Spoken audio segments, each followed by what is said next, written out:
Ron Howard has spent a lifetime being called Hollywood's nicest director. Diplomatic. Unshakable. A man who listens more than he speaks. Who defuses tension instead of feeding it. Who leads without raising his voice. But here's a question worth asking right away. What does it take to finally test the patience of a man like that? At 71, Howard quietly acknowledged something fans rarely hear: even he has limits. Behind decades of award-winning films are stories he rarely tells. Stories of ego, volatility, power struggles, and moments when respect on set slowly eroded. These aren't tabloid feuds. They're cautionary tales from inside Hollywood's pressure cooker. And as we count down the 6 actors who pushed Ron Howard the hardest, ask yourself, is raw talent worth chaos, or does professionalism matter more with age? Russell Crowe, genius versus process. A Beautiful Mind was a triumph, but it came at a cost. Russell Crowe was relentless. He questioned dialogue, challenged camera placement, pushed emotional boundaries until scenes felt raw and dangerous. Howard absorbed the storm daily. He adjusted schedules, reworked scenes, created space for intensity without letting it consume the crew. Crowe once said he didn't show up to be liked, only to find truth. But here's the question seasoned professionals understand. When does commitment cross into defiance? The film succeeded.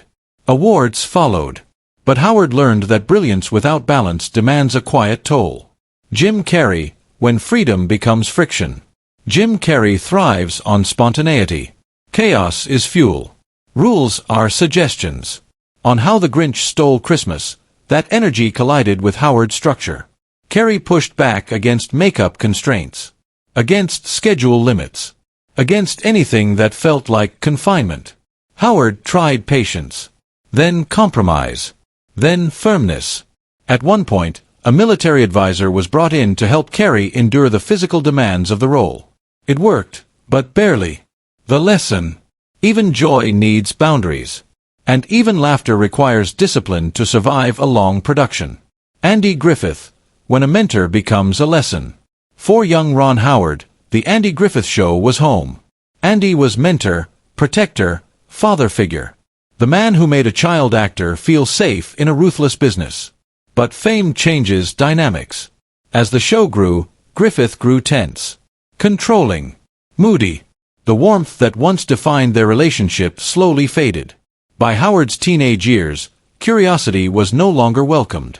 Questions about story or character felt like challenges. Imagine realizing your hero has blind spots. What does that do to a young artist finding his voice? Howard learned early that charm can mask insecurity, and authority doesn't always equal leadership. They never fully reconciled creatively. But Howard carried the lesson forward.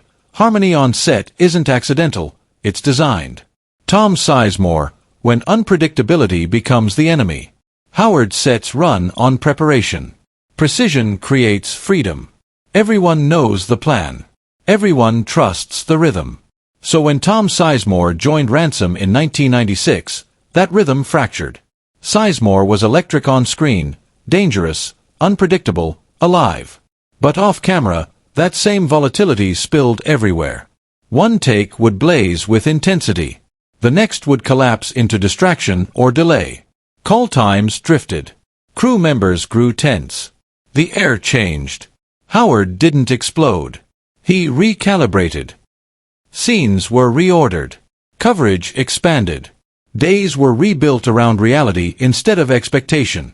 Howard protected the crew from chaos, even if it meant carrying the stress himself. Here's the uncomfortable question. How much instability can a leader absorb before the entire system breaks? Howard preserved the film, but the cost was trust and time.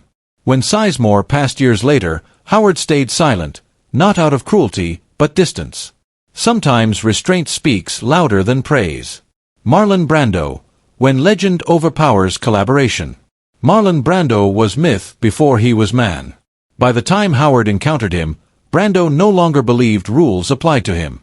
Lines were ignored. Preparation was optional. Authority was challenged by presence alone. Howard didn't fight the legend. He worked around it. Quietly. Strategically. Respectfully. But inside, a realization formed. Reputation can no longer replace responsibility. Greatness without respect leaves everyone smaller. Clint Eastwood, When Two Masters Collide. This one surprised many. Clint Eastwood is calm, professional, efficient, everything Howard values. But two masters in one space can still create tension. Their creative philosophies differed. Howard believed in collaboration. Eastwood trusted instinct and speed. Neither was wrong, just different. The tension was subtle, respectful, but real. And here's the final lesson Howard carried forward. Leadership isn't about control. It's about knowing when to adapt and when to walk away. Ron Howard didn't become Hollywood's nicest director by avoiding conflict. He became that way by walking straight through it, quietly, thoughtfully, and without losing himself. In an industry fueled by ego, urgency, and applause, Howard learned early that raw talent fades, brilliance burns out, and reputations crack under pressure. But character, real character, endures. Hollywood celebrates what you make. Ron Howard paid attention to how you make it. And that difference shaped everything. He never chased the image of being the good guy. He chased understanding of people, of power, of the fragile balance between creativity and control. Over time, that approach didn't just define his career. It protected it. Because behind the smiles and Oscars were moments most people never saw. Moments where patience was tested, respect was strained, and leadership meant knowing when to stand firm and when to walk away. Henry Winkler, When the Spotlight Moves. Happy Days was supposed to be Ron Howard's show. He was the clean-cut lead, the safe bet, the network's original anchor. But culture has a way of choosing its own heroes, and Henry Winkler's Fonzie exploded beyond the script. Leather jacket. Thumbs up. One word. Aye. Audiences adored him. Ratings followed. And slowly, quietly, the center shifted. There was no argument. No dramatic fallout. No shouting match behind the scenes. Just subtle changes. Scripts began revolving around Fonzie. Promotional posters placed Howard slightly off-center. Interviews focused elsewhere. Applause came, but it wasn't meant for him anymore. That kind of replacement hurts more than open conflict. There's nothing to fight, only something to accept. Howard stayed professional. He showed up. He delivered. But internally, something clicked. He started watching instead of competing. Watching how networks pivot without apology. How fame doesn't reward fairness, it rewards momentum. How applause can vanish without warning. And instead of growing bitter, he grew curious. That curiosity pulled him behind the camera, where influence came from vision, not volume. Where leadership didn't depend on cheers. Losing the spotlight didn't end his career. It quietly redirected it. Sometimes the moment you're pushed aside is the moment you finally step forward, just in a different direction. Mel Gibson, Two leaders, one set. Ransom brought together two powerful personalities. Ron Howard, calm, methodical, steady. Mel Gibson, intense, instinctive, explosive. Gibson didn't simply act. He inhabited scenes. He questioned choices. He pushed boundaries. Sometimes, he pushed authority. Every day on set felt like a negotiation, not hostile, but charged. Creative tension can elevate a project, or tear it apart. Howard adapted at first. Listened. Compromised. Adjusted blocking, pacing, tone. Until one moment changed everything. Production stalled. Energy fractured. The crew waited, uncertain who was steering. Howard made a choice many leaders fear. He stopped production. No shouting. No humiliation. Just clarity. This was his set. His responsibility. His call. The question every leader faces eventually surfaced. Can two captains truly steer the same ship? The film succeeded. The tension fed the performance. The story worked because of the friction, not despite it. But when it ended, the partnership ended too. There was respect. There was no bitterness. Just an understanding that some collaborations burn bright and brief. Not every successful journey needs to be repeated.